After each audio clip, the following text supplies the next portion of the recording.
take one area of your life, something that hasn't been working for a while that you want to change. Imagine if that changed, even 50%. What would your life be like?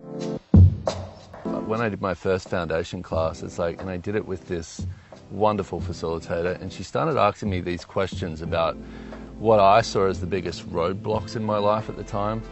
And she was asking me about it, and I'd give her this answer that I thought I should give, and she'd go, okay, so is that true for you? And I'd be like, what? But she started asking me questions like what was true for me, and I started looking at, oh, wait a minute, I knew this as a kid.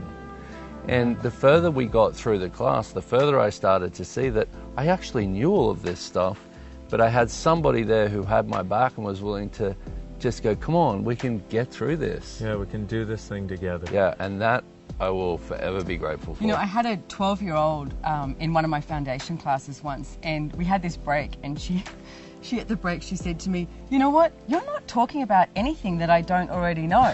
But nobody talks about this kids. stuff. I know, and I was like, 12-year-old, beautiful, well said. Yes. So if you want to be the 12-year-old, actually maybe more like go younger, 6-year-old that you were, you know, where everything was possible and it was just a matter of what would I like to choose. Yeah. That's really what foundation is about, is what would I like to choose and how do I get there, like, and realize it's not an airy-fairy thing. And this is something in trying to explain access been there, to done people.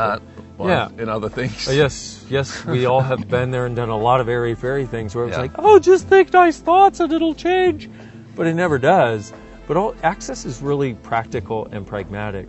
And the foundation is about giving you a foundation and a platform upon which to actually build your life and your future from a different place, a place that actually is about consciousness.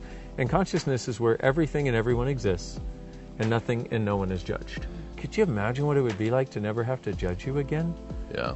To never have to judge anybody else again? And to not have to live your life thinking you're a judgmental person? Because chances are you're actually probably not.